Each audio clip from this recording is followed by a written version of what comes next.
Bienvenue sur Vivre en pleine conscience. Si cela n'est pas déjà fait, abonne-toi afin de ne plus louper aucune vidéo et active la cloche de notification pour être prévenu dès la sortie d'une nouvelle vidéo. Et n'oublie pas, la vie se passe ici et maintenant, alors profite de l'instant présent.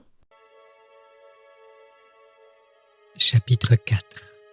Auto-investigation. Théorie.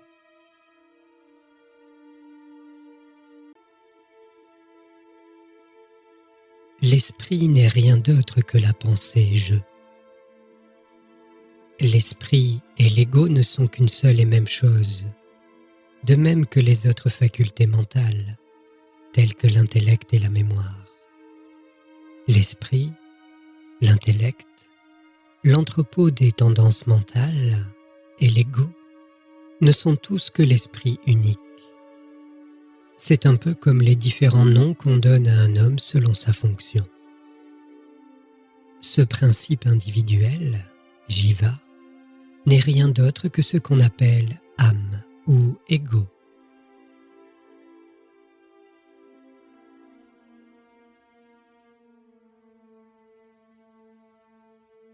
Parce qu'elle organise les pensées selon sa propre hiérarchie de valeurs, la pensée « je » est d'une importance capitale.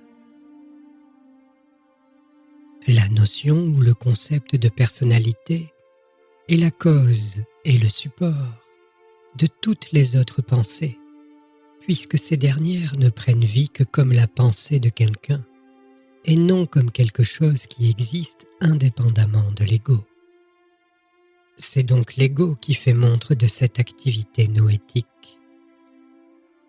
La seconde et la troisième personne, tu, il, n'apparaissent qu'en relation avec la première personne et seulement après que la première personne soit apparue. Les trois personnes paraissant surgir et disparaître ensemble. Remontez donc à la source première du je ou de la personnalité et vous découvrirez la nature de l'esprit, c'est-à-dire sa cause ultime, ou l'essence dont il est la manifestation. D'où jaillit ce jeu? Recherchez-le à l'intérieur. À ce moment-là, il se dissipe. C'est cela la recherche de la sagesse.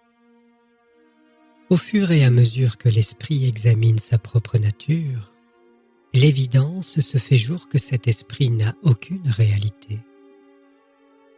Cette voie directe est ouverte à tous. L'esprit n'est rien d'autre que l'ensemble des pensées. De toutes ces pensées, la pensée « je » en est la racine. Elle est, à elle seule, l'esprit. La naissance de la pensée « je » est notre propre naissance, sa mort est la mort de la personne. Tout de suite après l'apparition de la pensée « je », surgit la fausse identification avec le corps. Débarrassez-vous donc de la pensée « je ». Aussi longtemps que le « je » est en vie, les ennuis sont là. Quand le « je » n'existe plus, les ennuis s'évanouissent. Quand vous vous appliquez à la pensée « je », si d'autres pensées surgissent et viennent vous déranger, voyez à qui appartiennent ces pensées parasites. Elles vont alors s'évanouir. Elles ont leur racine dans la simple pensée « je ». Tenez-vous-y et elles vont disparaître. Vous pouvez vous demander comment une investigation entreprise par l'ego peut-elle mettre à jour sa propre irréalité. Sachez que l'existence phénoménale de l'ego est transcendée quand vous plongez dans la source d'où provient la pensée « je ».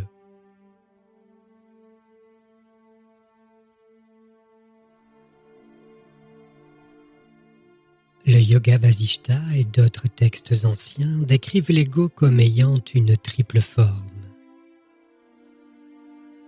L'ego y est décrit comme ayant trois corps, physique, subtil et causal, mais ceci uniquement à l'effet d'en faire une présentation analytique. Si la méthode d'investigation devait dépendre de la forme de l'ego, vous pouvez être sûr qu'aucune enquête ne serait possible tant les formes que l'ego peut assumer sont légion.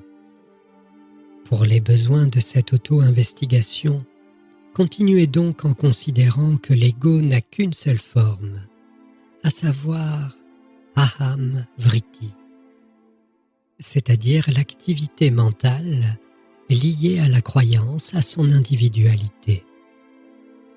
L'auto-investigation en suivant la piste du aham vritti ressemble au chien qui retrouve la trace de son maître à l'odeur.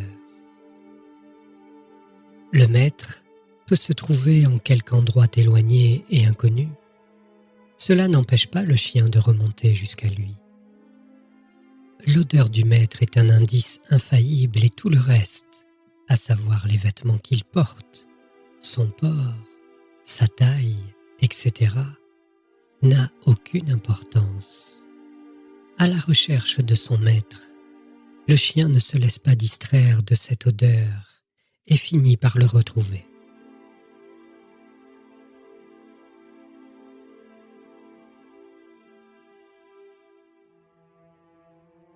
La question demeure malgré tout de savoir pourquoi la recherche de la source du jeu en particulier, plutôt que celle d'autres sources d'activité mentale, devrait être considérée comme le moyen direct pour atteindre la réalisation du soi.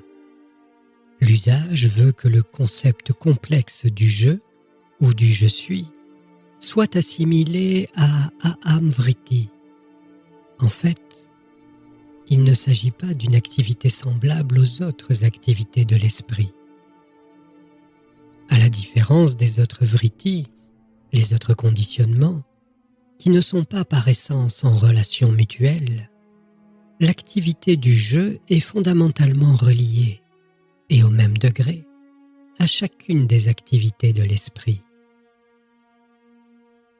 Il ne peut y avoir d'autre activité sans le aham vritti, mais ce dernier peut subsister sans dépendre d'aucun autre vritti de l'esprit.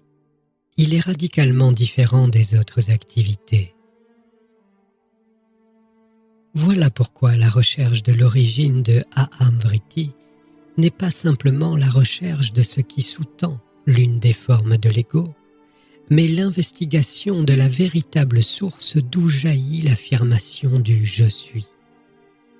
En d'autres mots, la recherche et la prise de conscience de la source de l'ego sous la forme de aham vritti implique la transcendance de l'ego sous chacune de ses formes possibles.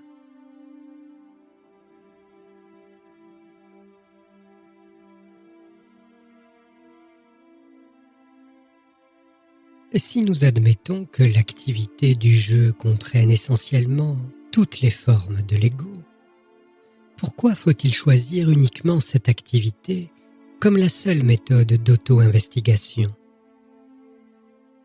Eh bien parce qu'il s'agit d'une donnée irréductible de votre expérience et parce que c'est le seul moyen pratique à adopter pour réaliser le soi. On dit que l'ego a un corps causal, l'état du jeu pendant le sommeil. Mais comment pouvez-vous en faire le sujet de votre investigation ? Quand l'ego adopte cette forme, vous êtes plongé dans l'obscurité du sommeil.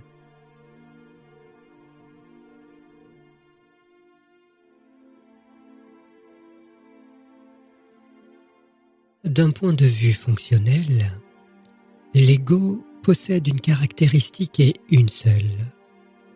Il fonctionne comme un nœud entre le soi, qui est pure conscience, et le corps physique, qui est inerte et insensible. C'est pourquoi l'ego est appelé Shijjada Granthi, le nœud entre la conscience et le corps inerte. Dans cette recherche de la source de l'activité du jeu, vous prenez en compte l'aspect essentiel, la conscience, de l'ego. Pour cette raison, l'investigation doit vous conduire à la réalisation de la pure conscience du soi. vous devez faire la distinction entre le je pur par lui-même et la pensée je. Cette dernière n'est qu'une pensée. C'est elle qui voit sujet et objet, qui dort, se réveille, mange et boit, meurt et renaît. Mais le pur je et le pur être, existence éternelle, libre d'ignorance, libre de pensée illusion. Si vous demeurez le je, votre être seul, sans pensée, la pensée je disparaîtra et l'illusion se dissipera pour toujours. Dans une séance de cinéma, vous ne pouvez voir les images que sous un éclairage très atténué ou dans l'obscurité.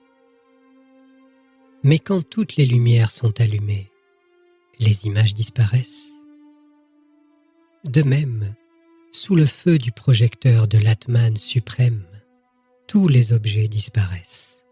Et ne croyez pas que c'est un état transcendantal, car qu'est-ce qui est transcendé et par qui? Vous seul existez.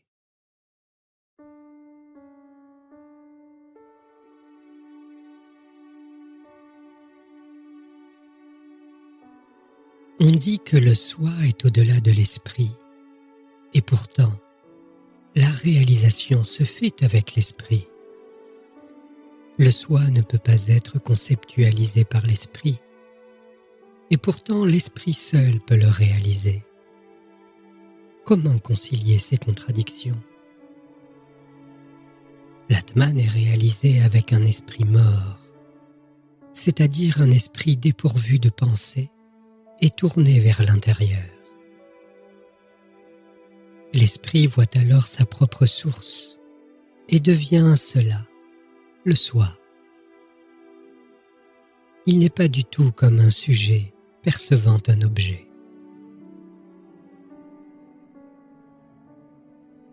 Quand la pièce est sombre, on a besoin de l'éclairage d'une lampe pour que l'œil puisse voir les objets. Mais quand le soleil s'est levé, on n'a plus besoin de lampe. Pour voir le soleil, on n'a pas besoin d'une lampe. Il suffit de tourner ses yeux vers le soleil qui est lumineux par lui-même. C'est pareil avec l'esprit. La lumière réfléchie de l'esprit est nécessaire pour voir les objets. Pour voir le cœur, il suffit à l'esprit de se tourner vers l'intérieur. Alors l'esprit se perd et le cœur brille de tout son éclat. L'essence de l'esprit n'est que pure connaissance ou pure conscience. Cependant, tant que l'ego domine, il fonctionne sous la forme de facultés de raisonner, de penser ou de sentir. L'esprit cosmique n'étant pas limité par l'ego, il n'y a rien qui soit autre que lui. Il n'est que conscience. C'est ce que la Bible veut dire dans l'Exode, chapitre 3, verset 14, par « Je suis celui qui est ».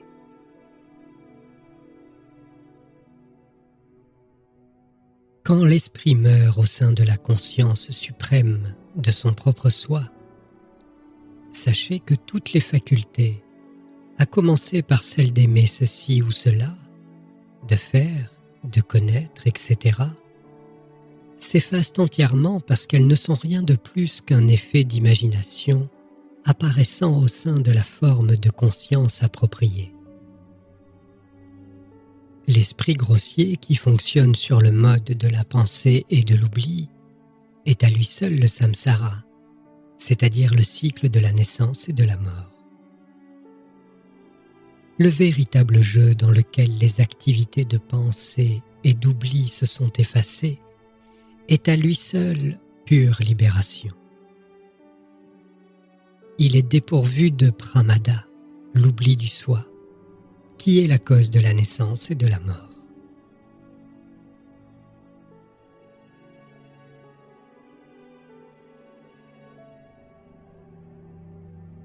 Vous voulez savoir comment détruire l'ego? Saisissez-le d'abord. Ensuite, vous demanderez comment le détruire. Mais qui pose la question? C'est l'ego. Cette question permet à coup sûr d'entretenir l'ego, mais pas de le détruire. Si vous cherchez l'ego, vous allez trouver qu'il n'existe pas. C'est la façon de le détruire.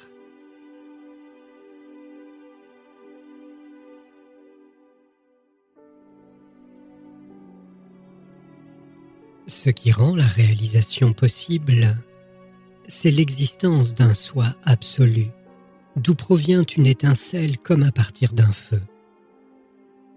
L'étincelle, c'est l'ego, qui, dans le cas d'un homme ignorant, s'identifie avec un objet à l'instant même où il apparaît. Il ne peut pas faire autrement que s'associer avec les objets. Cette association est non-connaissance, et sa destruction est l'objet de nos efforts. Mais, si la tendance à l'objectivation est détruite, l'ego reste pur et se fond dans sa source. La fausse identification avec le corps est la notion que je suis le corps, Dehatma Buddhi. Il faut se débarrasser de cette notion avant d'espérer obtenir de bons résultats. Le « je » est éprouvé dans sa pureté, dans l'intervalle entre deux états ou entre deux pensées. L'ego est comme une chenille qui ne lâche sa prise qu'après en avoir saisi une autre. Pour trouver sa véritable nature, il faut qu'il soit hors de tout contact avec des objets ou des pensées. Cet ego fantomatique qui est dépourvu de forme naît de la saisie d'une forme. En saisissant une forme, il s'installe dans la durée. Se nourrissant des formes, il se développe davantage. Abandonnant une forme, il en prend une autre. Mais dès qu'il est recherché, il prend la fuite. Ce n'est que s'il y a une première personne, un ego, sous la forme « je suis le corps », qu'il y aura une deuxième et une troisième personne. Si en examinant minutieusement l'authenticité de la première personne, cette première personne est détruite, les deuxième et troisième personnes cesseront par là même d'exister et notre nature propre brillera alors de tout son éclat, comme quelque chose d'unique. C'est cela l'état du soi. La pensée « je suis ce corps de chair et de sang » est le fil sur lequel sont enfilées les différentes pensées. Si nous nous tournons vers l'intérieur et examinons où est ce je, toutes les pensées, y compris la pensée je, s'achèvent et la connaissance du soi va briller spontanément.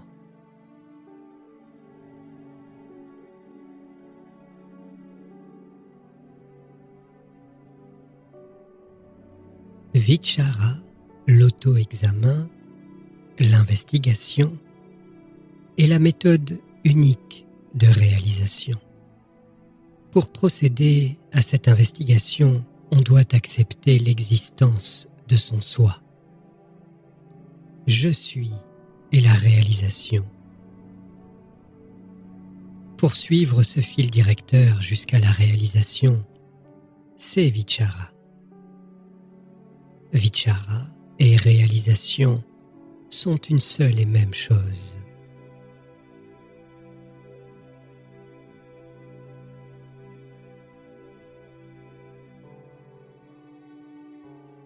Vous vous demandez sur quoi dois-je méditer?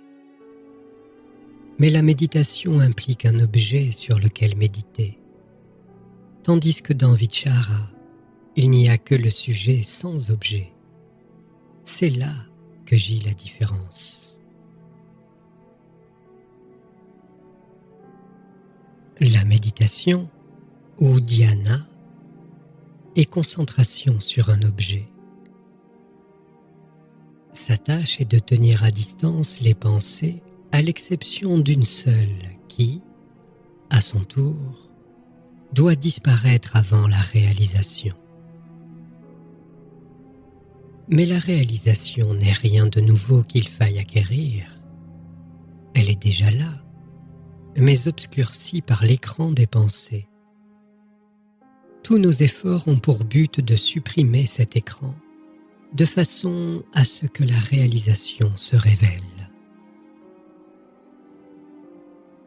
Si on conseille à des chercheurs de méditer, beaucoup vont s'en aller satisfaits de cette recommandation. Mais l'un d'entre eux va faire demi-tour et demander « Qui suis-je pour méditer sur un objet ?» À celui-là, il faut dire de trouver le soi. C'est la finalité. C'est vichara.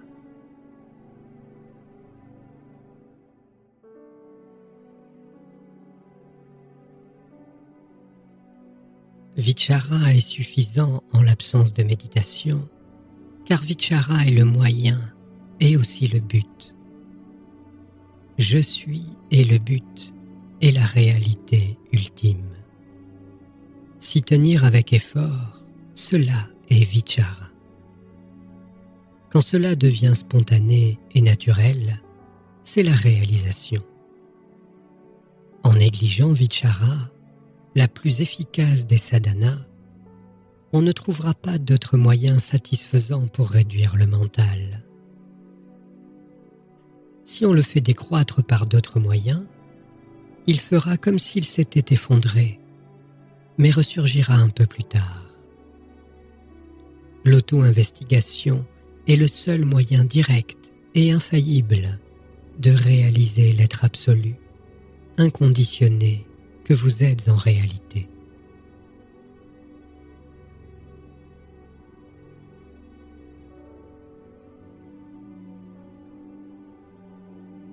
La technique de l'auto-investigation est considérée comme le moyen direct pour atteindre la connaissance, parce que toute sadhana, à part celle d'Atma Vichara, l'auto-investigation, implique le maintien de l'esprit comme agent de la sadhana qui, sans lui, ne peut être mené à bien.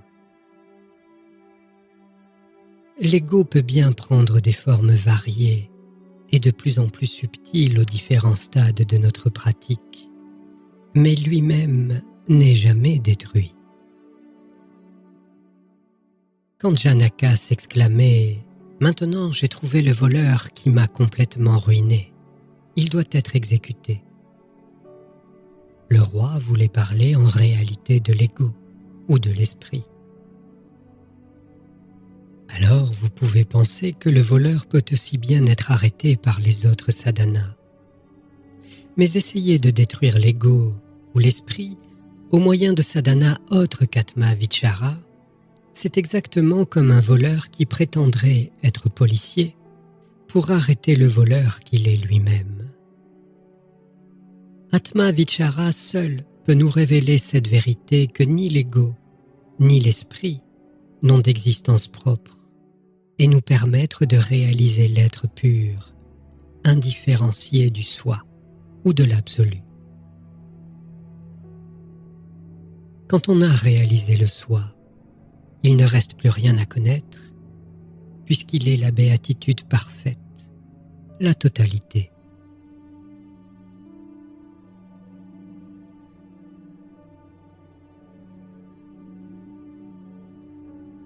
L'attention portée à son propre soi, qui est le toujours lumineux je, la réalité unique, indivisible et pure, est le seul radeau avec lequel l'individu, leurré par la pensée « je suis le corps », puisse traverser l'océan des naissances sans fin. C'est pour cette raison que la méthode de l'auto-investigation est le moyen le plus direct pour atteindre la réalisation. La réalité est simplement la perte de l'ego. détruisez l'ego en recherchant son identité. L'ego, n'étant pas une entité, va automatiquement disparaître et la réalité va resplendir d'elle-même. Ceci est la méthode directe. Toutes les autres méthodes sont bâties autour du maintien de l'ego. Toutes ces voies donnent naissance à quantité de doutes pour finalement trouver une solution à la question éternelle « Qui suis-je » Mais dans l'auto-examen, la question finale est la seule et elle est posée depuis le début. Aucune sadhana n'est nécessaire pour s'engager dans cette quête. Il n'y a pas de plus grand mystère que celui-ci. Nous sommes la réalité et pourtant nous voulons parvenir à la réalité. Nous pensons que quelque chose nous cache notre réalité et que ce quelque chose doit être détruit avant d'atteindre la réalité. Cela est ridicule. Un jour viendra où vous rirez vous-même de vos efforts passés. Et ce jour-là est déjà ici et maintenant.